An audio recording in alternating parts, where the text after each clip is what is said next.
54th District needs someone who has firsthand experience with the challenges of working families and what they face every day. You know, why am I running? Friends have asked me, why are you doing this? Politics is so negative and toxic now, and that's exactly the reason I'm running, for the opportunity to change that, and again, to show up and do the work in Madison, just like I've done here in Oshkosh.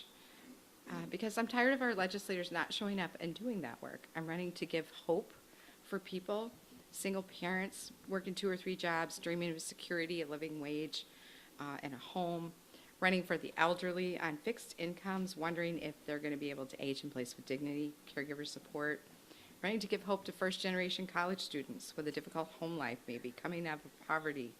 Education saved my life and provided me a path forward. I'm running for people in recovery. I am running for the people, the faces of Oshkosh, and I ask for your vote on November 8th. Mr. Herman, your opening comments. Hi, I'm Donnie Herman. I was born and raised here. I went to school here. I went to Reed School, Merrill School. I went to Oshkosh North when they first built it. I've been here all my life. I started as a paper boy. I worked at Oshkosh Printers. I was a union rep at Leach Company. I went into management after that. I bought a business after 25 years, and I've owned quite a few businesses here and a couple taverns. A lot of people know me from pulling vehicles out of the lake. I mean, we started that. Never knew anything about pulling the vehicle out, but you learn when you get into different businesses. Never owned a tavern. I've never owned a car business, but you learn as you go. Because people were talking about, I don't have a political experience, but that's how you learn. We need change in Madison, and you bring new ideas in, and that's what happens. That's what we need to do. I am running for it because I've owned the businesses in the city of Oshkosh, and the regulations and the taxes from the last 20-some years that I've owned the business, we have to stop the spending of the government. The reckless spending, you have to stop that. And we want businesses to come to Oshkosh. That's what we want. And if we can get rid of maybe the sales tax and have businesses, we want businesses to come here. We don't want to shy them away. I have many people that work in Oshkosh, and a lot of them only want to come in the city of Oshkosh to do building because of the regulations and everything that they have to go through. And that's what I want to go to Madison for and represent the constituents of Oshkosh. That's what I want to go for. I want to change so people actually want to come to Oshkosh and businesses want to be here. Okay, thank you. We'll be moving on now to questions for each of the candidates. These have been submitted for the most part by members of the Oshkosh Chamber of Commerce. I've slipped in a few of my own as well. And we're going to alternate. Each candidate will have 2 minutes to answer each of the questions and respond as well. We will go alternating in who goes first. And because Ms. Palmeri went first with the opening statement, Mr. Herman, you will get this question first. What are your top 3 priorities if elected to this office? Number 1 is what I just mentioned, is taxes. We have to do something about our taxes and our spending. It's a very big issue with businesses and residents. I mean, they tax you just a little bit each time, and eventually all of a sudden, at the end of the year, you're looking at, holy cow, they really raised my taxes a lot. Number 2 is our schools. We have to do something with our schools. We have the stats that are out. They're saying that our math scores are way down, the lowest it's ever been. We have to bring that up. And the third thing is our transportation. We have to do something with our transportation to get all our stuff done. Transportation, I meant by where was it going to go? The transportation is, we got to get our infrastructure back and get our roads fixed in Oshkosh. They're really bad. That's what we have to go for. We have to do a lot of stuff. And there's another that you think we have to cut down on our crime. Our crime is one of our biggest things that people are concerned about. We cannot defund the police. We can't do anything of that stuff. We have to work on our crime situation. Ms. Palmeri, your top 3 priorities. Yes, thank you, Jonathan. So for my top 3 priorities, actually, I have more than 3, but we'll start with those. The Faces of Oshkosh, actually, we use that in the campaign and is very important to me as the voice of Oshkosh. The fair wages and taxes issue has absolutely got to be addressed. And if I may, whoever's phone is, can they turn that off? Fair wages and taxes along with affordable and accessible housing and strong public schools. Those are the top 3 out of the many that we need to address. And certainly we have many needs and few resources. However, there is a significant budget surplus that can address many of these things if we thoughtfully come together and do that work.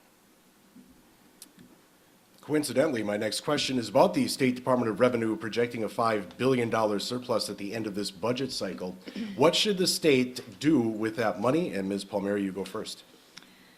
So absolutely, there is room to both address our strong school and education in that surplus.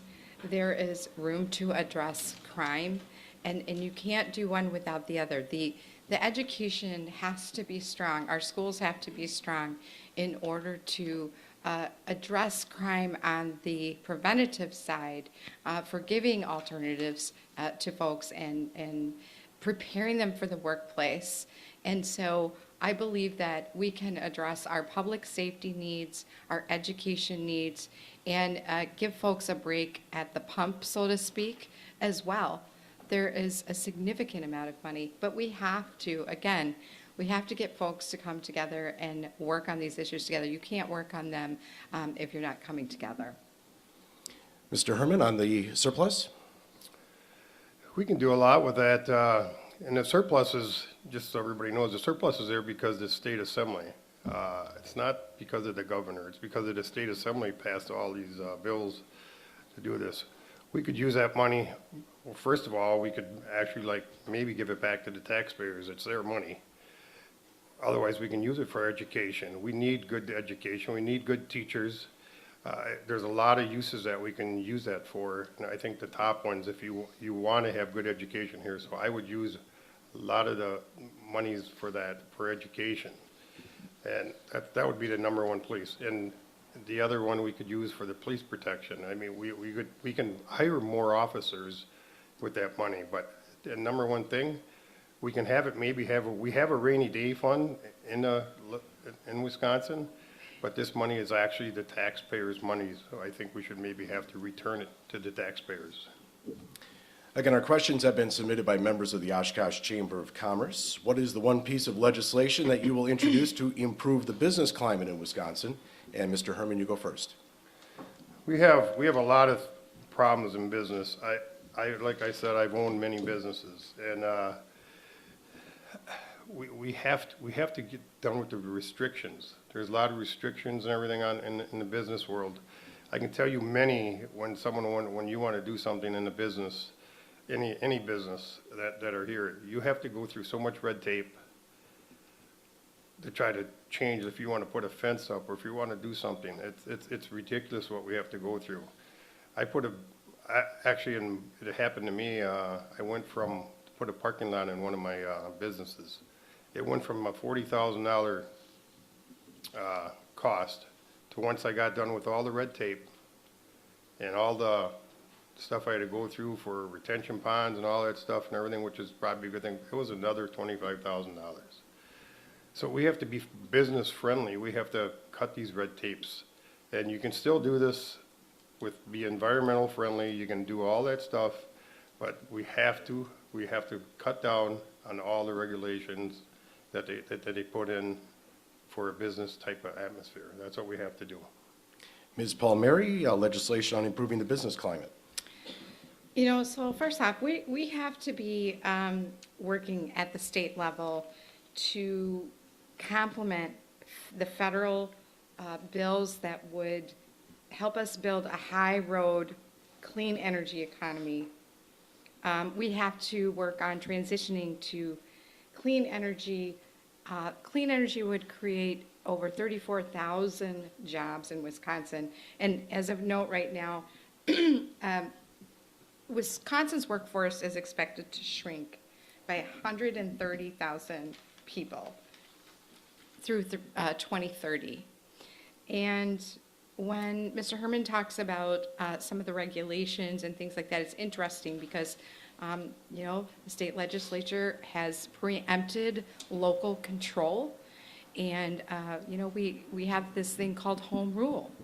And yet, these obstacles have been thrown up. So, we absolutely, again, have to support things like the bipartisan infrastructure law and clean energy, along with complementary things that work together. Sticking with business climate here in Wisconsin, what do you see as the state's role in terms of local economic development? And what would you do in order to improve our community's ability to develop, attract, and retain new jobs? Ms. Palmeri, your turn to go first.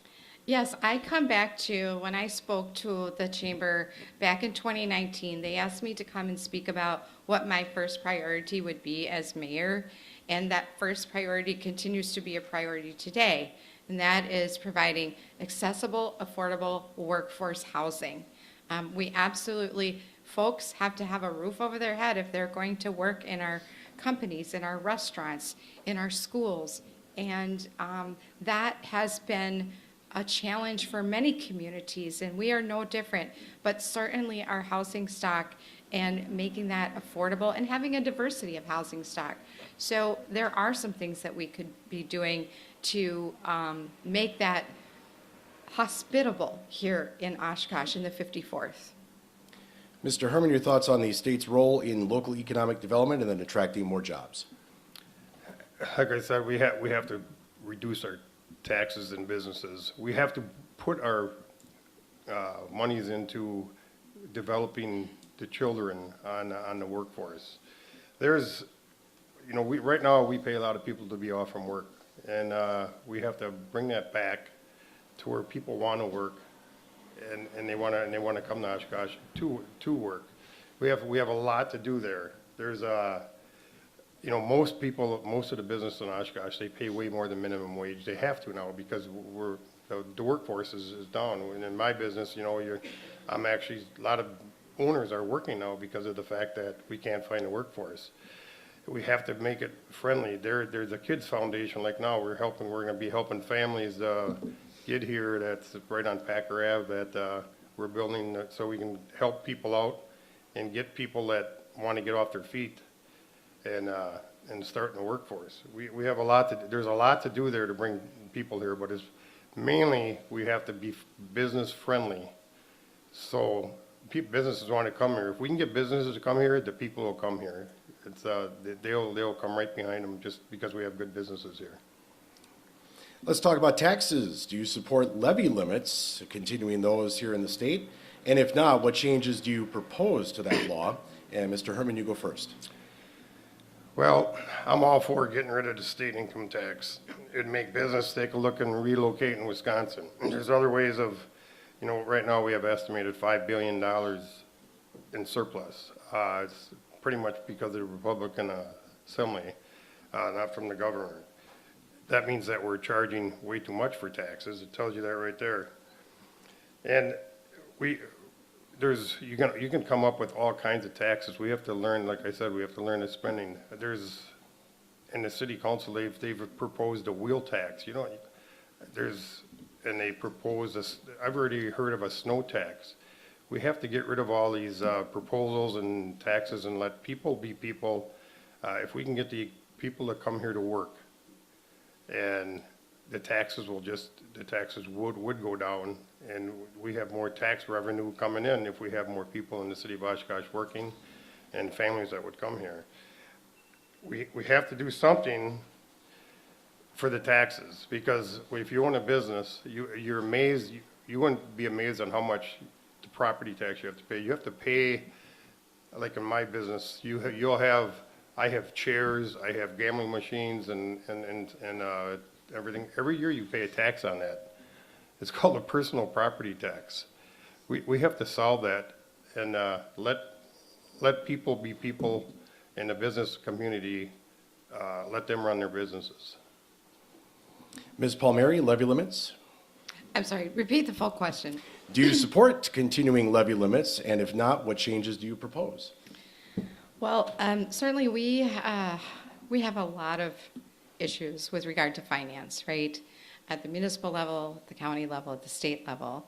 One of the things that has been a long-standing issue is the shared revenue and what comes back to cities. Over time, we have not kept up with getting the dollars back that have been sent down to Madison. You know, we have to work, it is true, everybody has to work within their budget. And there are, you know, bigger issues on the finance end as far as borrowing and debt retirement. But certainly as we progress into moving Wisconsin forward, we absolutely must keep up with things like shared revenue. And Mr. Herman talked briefly about the proposition of a wheel tax. We wouldn't be considering any kind of, you know, transportation utility fee or any of those things if we had those dollars coming back to help, again, make housing affordable, because certainly right now it's broken. And these dollars must be available to cities in order to continue to provide our public, I mean, 60% of our budget is public safety.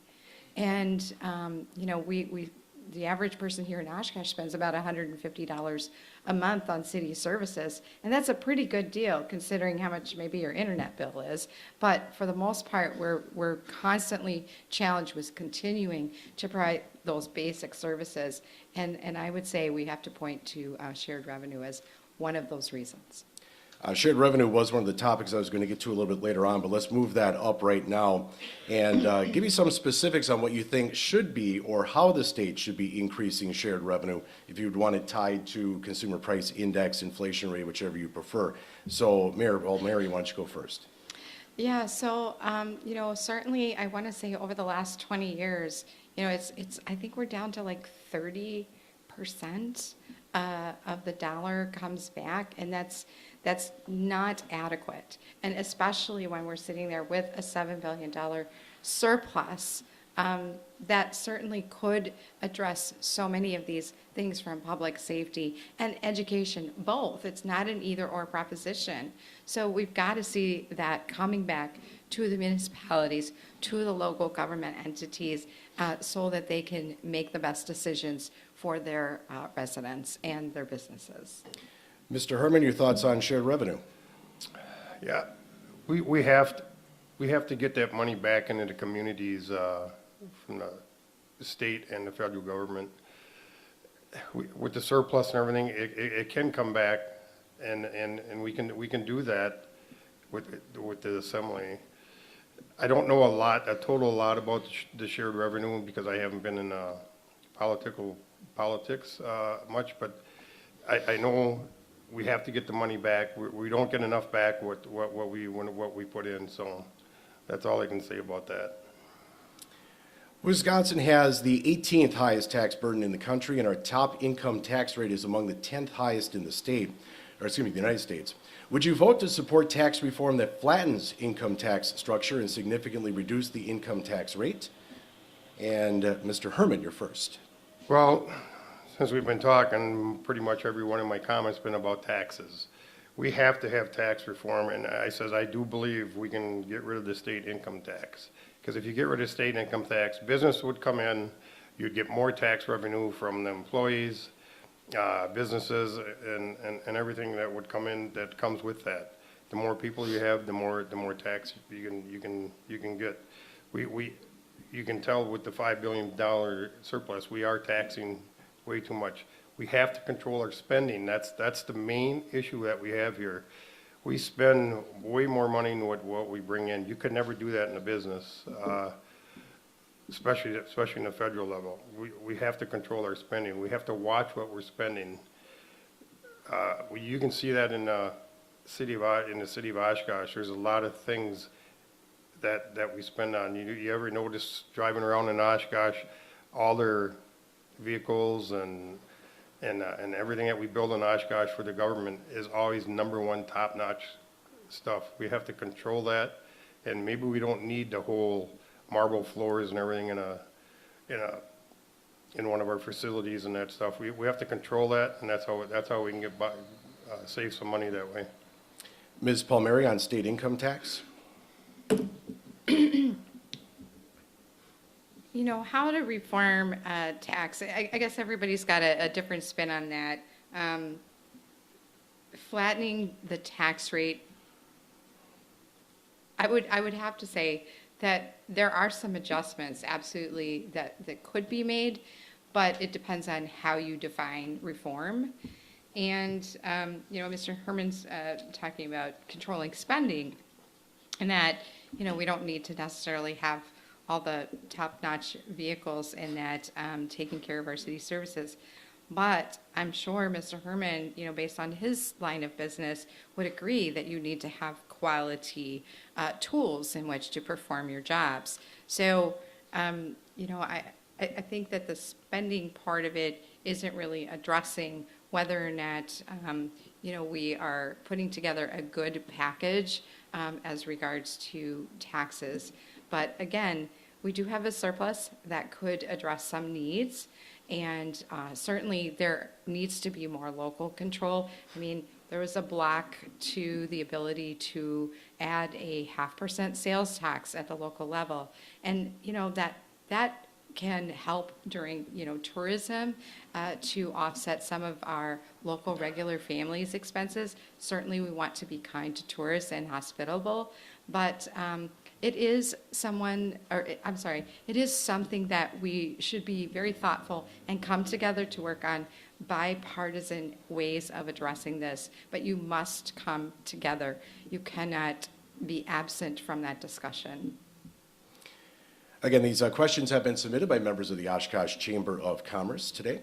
The manufacturing and agricultural tax credit has been important to keeping and expanding manufacturing and farm investment in Wisconsin because it rewards businesses for producing their goods here in Wisconsin. Some lawmakers have proposed weakening or eliminating this tax credit. Will you vote to oppose any efforts to diminish the value of the manufacturing and agricultural tax credit? And Ms. Palmeri, you're first. The which tax credit? Manufacturing and agricultural tax credit. I am not familiar with that. I will tell you very honestly. That is something I am not familiar with. But I can tell you, again, that we do have a lot of very talented folks and folks with very good intentions who, when they come together, can come up with solutions. We do need to support our agriculture. Our agriculture is what feeds our population. And certainly we know that local is better than not local and having that dependency. So I would have to say that is something that I would have to look at further. Mr. Herman, the manufacturing and agricultural tax credit. Yes, I think it's a great idea. If you can bring businesses here with a tax credit, you will get it back eventually. I've always thought that you can bring a business, you know, we're developing in the river over here in Oshkosh, and they always, you know, you can give a tax credit, a property tax credit with someone for like 10 years and have a business come in. You will get that back after 20 years. It'll come back to you. I would be all for that because I'm all about bringing businesses here. And if someone had told me that, hey, you can come here and build on the river here, and we're going to give you a tax credit. You want to pay property taxes for 5 years or 6 years. That would be a great deal for any community, not just Oshkosh. Let's switch to education now. Nearly 2/3 of Wisconsin public school students test below proficient for math and reading. What is your stance on the expansion of school choice and charter school options that would allow parents to send their kids to schools they believe will provide the best education for their kids? And Mr. Herman, you're first. You are totally right. Math scores and everything are the lowest ever that they have been. And unfortunately, our governor, he's been 8 years before governor, he was a superintendent of all the schools. And it's unfortunate that this is happening. And we did have a little issue, you know, it's probably down because of COVID. They made some bad decisions, closing schools and everything. That's probably another reason why it's down. We have to get great teachers. I really think we have a school going up in Oshkosh right now. And myself personally, I thought Merrill School was fine. I went to school there. They could have redid the school, saved probably $30 million, and they could have give that money to the teachers and technology, and they could have, they didn't need a new school. I know it was voted in to get a new school, but I feel that we got to focus all our money on with the teachers and not just teachers, but the technology that's out there, because our scores are the lowest. And the voucher system, that's going to be a long discussion in the state assembly. I believe in a lot of the voucher system as long as the private schools and the public schools have the same curriculum that they both have to meet. Ms. Palmeri, your stance on expansion of school choice and school testing scores? Well, I could tell you this, no child's education should be determined by their zip code. And that is very clear that that is happening currently. If there are to be continued voucher programs, there absolutely must be standards and accountability for those dollars that go there. You know, it's my understanding that, you know, in our public schools, we absolutely must provide special education, and there's like 30 cents on the dollar of what's being spent coming into the schools. We have to build our schools strongly, but we can't continue to sustain two separate school systems where winners and losers are chosen, and these test scores are reflected and skewed in that way. So again, we must have standards and we must have accountability. There can be options, but there has to be a level playing field. Again, this contributes to our future workforce. You know, if that is not equitable in terms of the resources and supporting our teachers, you know, I worked as a substitute teacher for 3 years, and the support that our teachers and our school staff and our students need is not being met. And that, you know, that is reflected in this bifurcated system that is unsustainable. Staying with education, rural schools face different challenges than other more urban schools. What policies do you support that would help them? And in particular, would you support relief from state mandates to give them more flexibility?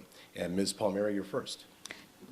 State mandates to give more flexibility to rural schools. Again, this just perpetuates the problem of zip code determining your education, and that is unacceptable. But on the other hand, we know that broadband and things like that, which are a great tool for education and commerce, and that perhaps is not as level a playing field in the rural communities. And even in some of our central cities, you might have you know, worse internet connectivity in a central city as regards to maybe, you know, west of Omro. So certainly there should be an opportunity for that local school district to continue, but also have the equal opportunity and funding and supports that all of the schools have in Wisconsin. And this is a great state. This has been a great state, and we've dropped in our numbers in terms of performance. And I am out of time. Actually, you got a minute I'm sorry. left. Oh, 1 minute, okay. So absolutely, we've got to level that playing field. We cannot sustain these multiple tracks of the voucher programs and even the choice. I mean, there's an example here in the city of Oshkosh where we started losing students to another school district to the west, and they were actually sending buses inside our school district to bus them out. And that was against state statute. And I believe that's been corrected to this point. I can't speak for certain, but you know, if you attend school where you live, and that school is well-resourced. And to Mr. Herman's point, no, it doesn't necessarily need Carrara marble floors. But, we do deserve, students deserve to have a quality and accessible education where they live within a reasonable transportation. Mr. Herman, rural schools? Well, my parents grew up in a rural school, and they did very well for themselves. Not in the beginning, but it took a lot of hard work. But I can tell you that we can bus, well, we are busing now. The voucher system will allow people from rural schools to come into a school, wherever they want to go.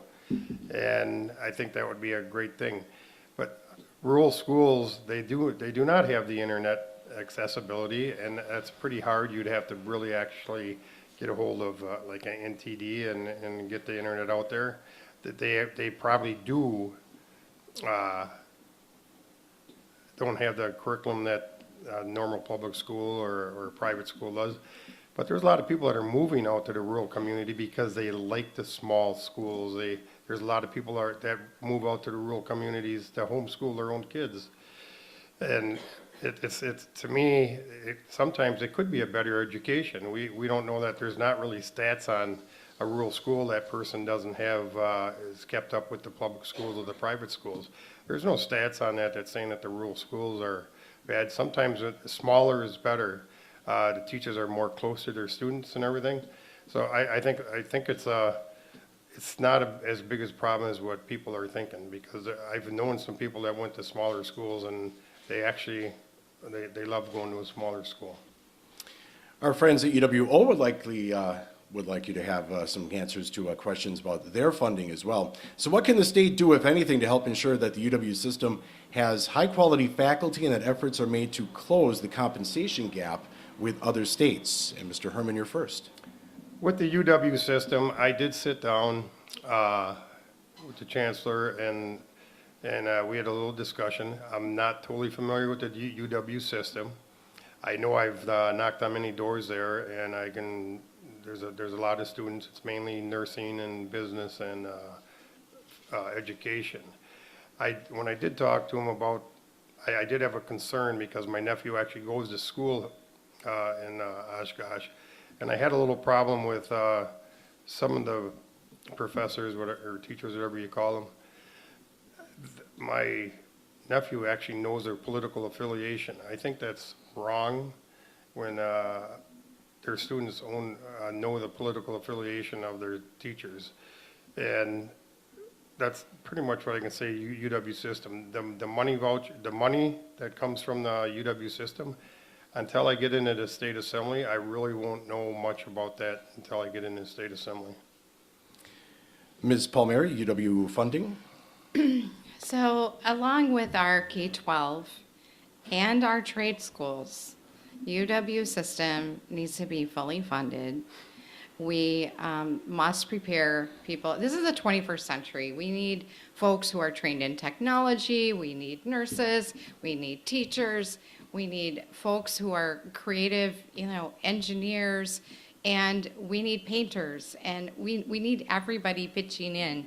And certainly the UW system plays a significant role. This is a longstanding institution that, has gone on to, really enrich the state.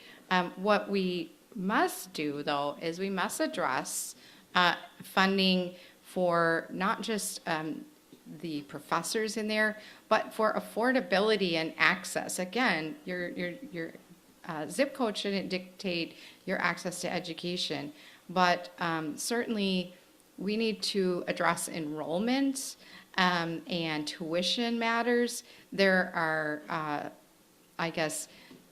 some discussions and some things that have taken place with consolidation, and I believe there's some streamlining going on with different majors. But we need the trades, we need the K through 12, we need apprenticeships, and we also need internships as well as our four-year institutions to prepare folks for the 21st century, and especially our high road economy. As we attract businesses here, they want an educated workforce. Quick follow-up on that. We've had a tuition freeze for the UW system for in-state tuition for almost a decade now. Do you support continuing that? Ms. Palmeri, you go first. I support what is best for the system and what is accessible for regular folks. A family should not have to take out a second mortgage in order to put their adult child through either trade school or a four-year institution.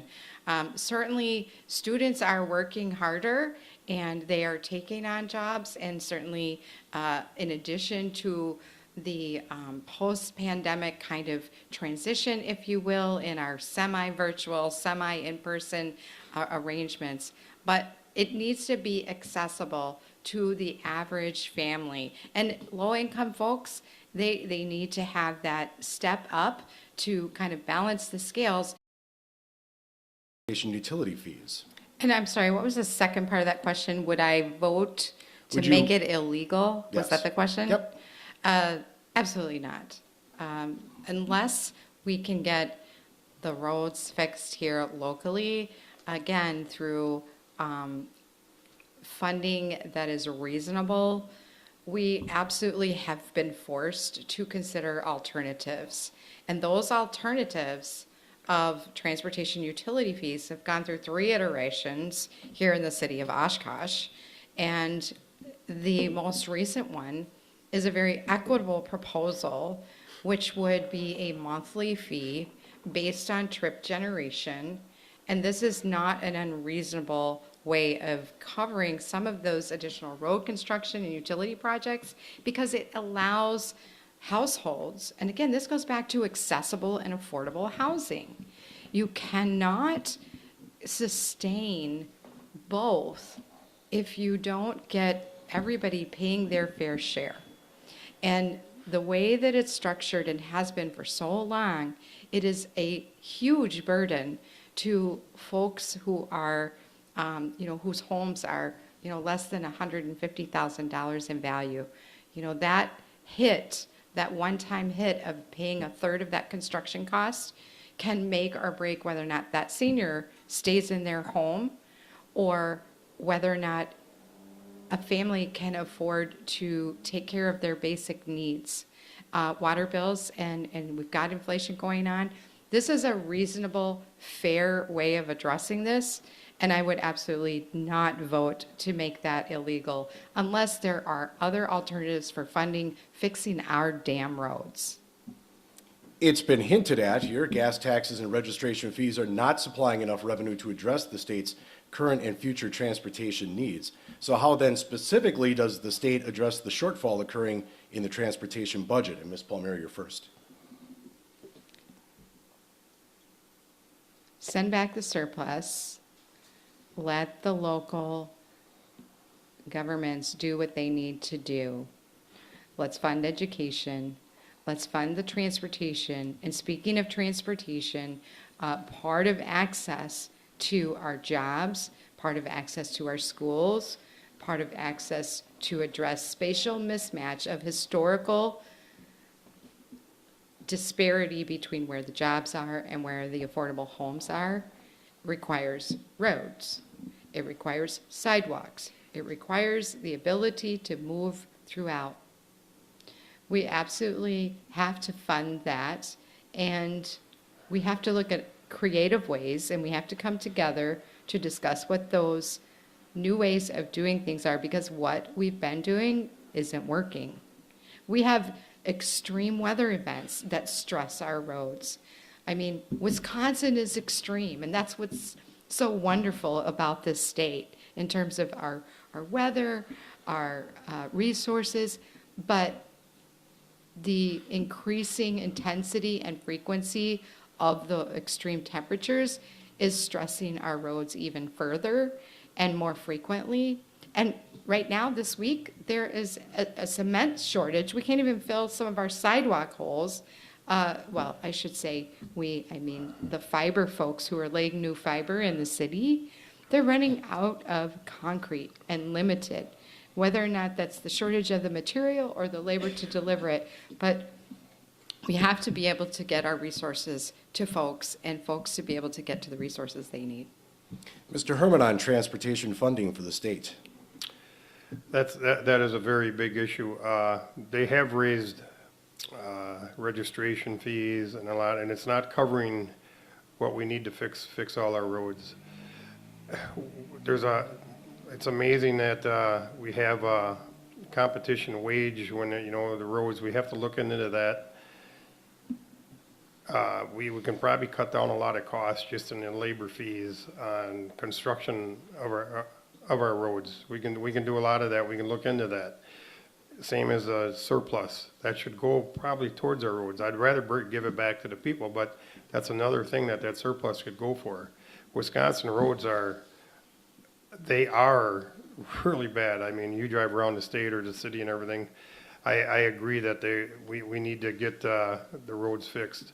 And to bring what tax, maybe there could be a toll road someplace. I mean, a lot of states go to a toll road.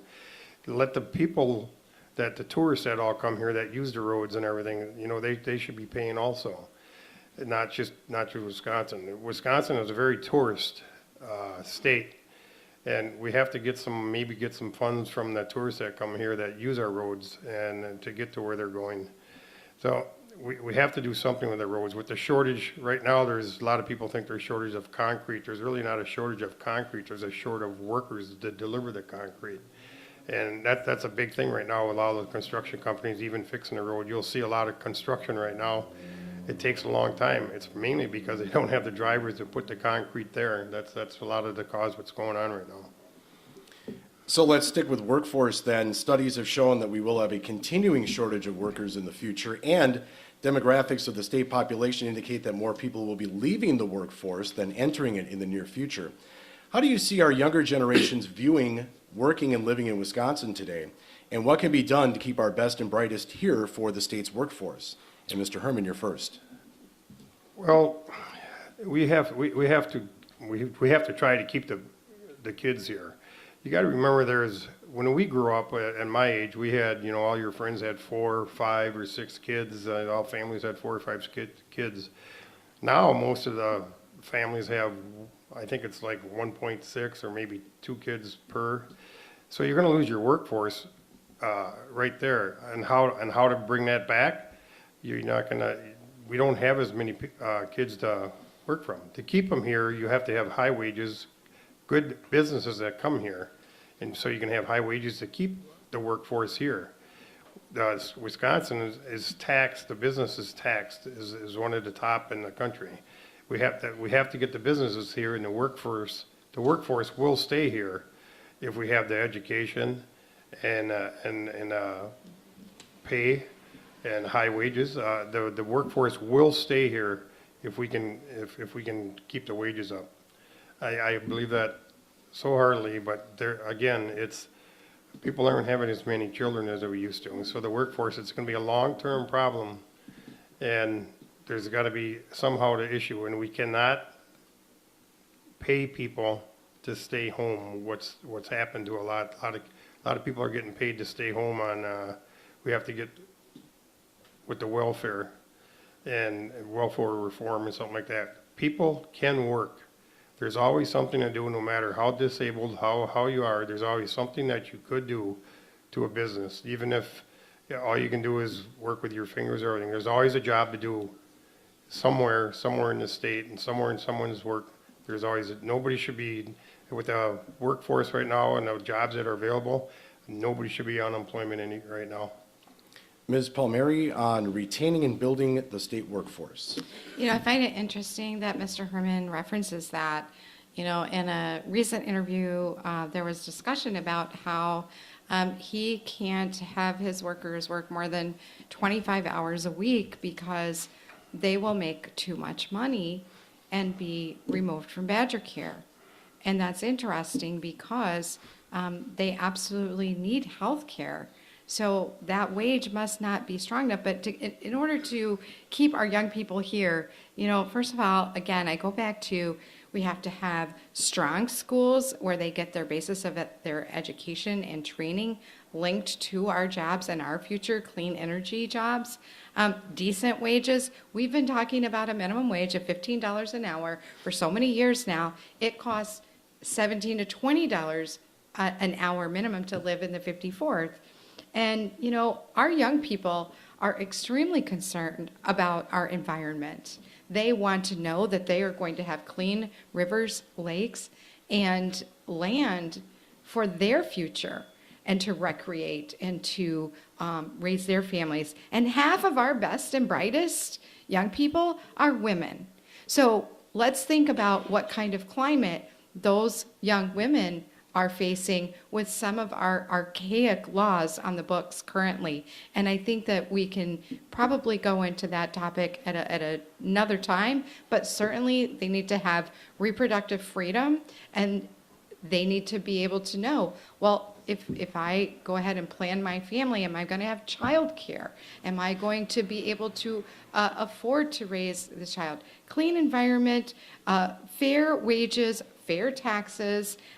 Keeping young people here is really about making sure that they can afford to live here and they are supported here and welcomed here. And young people are kind of tired of hearing some of these exclusionary barriers to the traditional access to business ownership and starting business and things that we need them to be fired up and passionate about staying in Wisconsin. We have time for one more question, so let's address the abortion issue. What is your stance on the state's law? What should be the state's law on abortion, and what restrictions would you favor? Ms. Palmeri, you're first. Well, there's no secret what my position is on this issue. We must repeal this 1849 law. Okay, plain and simple. A woman or a pregnant person's health care should be safe, it should be legal, and it should be private. Me, as a representative or an elected official, I should not, Mr. Herman should not, Mr. Shaw should not be in that office, in that discussion, or in that healthcare provider's head as they have that discussion about a private medical matter. So I support repealing the 1849 law, and let's give half of our population the rights that they deserve. And restrictions? No comment on restrictions. Mr. Herman, your thoughts on abortion laws? I am, to a point, pro-life. I don't believe in rape and incest. I believe that you should have the right to abort. There's many other instances. I do believe that we should have some kind of a abortion law. I don't know what, we should have a referendum and let the people decide if it's, you can have an abortion up to 3 months or 4, I don't know what week it is, but the women should have that, they should have that choice to a point. But I don't think it's for assembly person to make that decision. I think there should be a referendum and let the people decide of Wisconsin. And whoever brings up that referendum, or if we can bring up a referendum in the state and put it towards the people. The people are the ones that in Wisconsin will decide that. I think that's the best option that we can do. Why should myself or some assembly person make that decision? Roe versus Wade, it came from the federal government. All it did was put everything into the states. They took it from the federal level and put it in the state level. That's what they did. And I think the people of Wisconsin can make that decision on their own with a referendum in the next election and vote that in. Same follow-up, restrictions? No comment on that. Well, we've reached all the time that we have, and we'll allow each of the candidates now a closing statement. They'll have 2 minutes, and we'll go in opposite order of what we had for the opening statements. So, Mr. Herman, you're first with 2 minutes. Well, I want to thank you, Jonathan, and the Oshkosh Chamber again for hosting this event. Oshkosh is a special place because of the people that live here. I plan to fight to keep issues pertaining to hardworking residents at the forefront of my legislative agenda. I want to move this effort forward so in turn we can fulfill our moral obligation to our children so that they can grow up and even have more of opportunities than what we had. As a small business owner, I am proud of the fact for the past 30-plus years I've signed the front of payroll checks, not just endorsed them on the back. I believe in true economic prosperity happens when government does not spend beyond its means and when the people can keep more of their hard-earned money in their own pockets. On November 8th, voters will have to go to the polls and make a clear choice. My opponent has demonstrated she only knows how to solve problems by raising taxes, spending your hard-earned money, and making it even harder for you and I to make ends meet. A vote for her would simply endorse the failed liberal Evers-Barnes policy that have led to wasteful spending and disregard of Wisconsin students and parents. Sending me to the Capitol would be a vote for common sense tax reform, school curriculum transparency, and a needed change towards state assembly filled with citizen legislators with real-world experiences, not politicians, that actually represent their constituents. I want to thank everyone for attending. I hope I can count on your vote November 8th. We can make a change, and everybody have a great day. Ms. Palmeri, 2 minutes for closing statement. Yes, thank you again to the Chamber and to the Venture Project here. What a great space. Thank you, Mr. Herman, for agreeing to participate. Really do appreciate you showing up here today. I hear over and over that voters are struggling to keep up the rising costs in this district and across the state. As Assemblywoman, I will advocate for fair wages, fair taxes, affordable and accessible housing, expanded healthcare access, a clean environment, and on that healthcare access, that includes caregiver support. Healthcare access, that includes caregiver support, mental health and substance use resources so we can have a healthy workforce. And finally, strong public schools. Strong schools from K through 12 to our trade schools to our UW system. And I will show up as I have the last 6 years. I will do the work, and I ask for your vote. Palmeri on November 8th, Palmeri for 54th Assembly. I am certainly ready to get to work and solve some problems and come together with folks no matter what side of the aisle they're on. Thank you. And that is all we have for time today. My thanks again to Lori Palmeri and Donnie Herman for taking part in today's debate. You may have noticed there aren't many of these happening nowadays.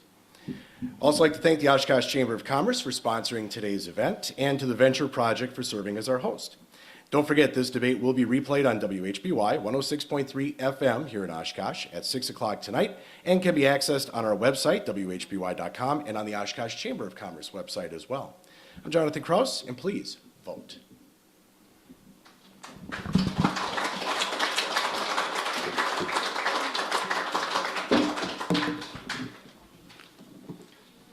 Thank you. Thank you.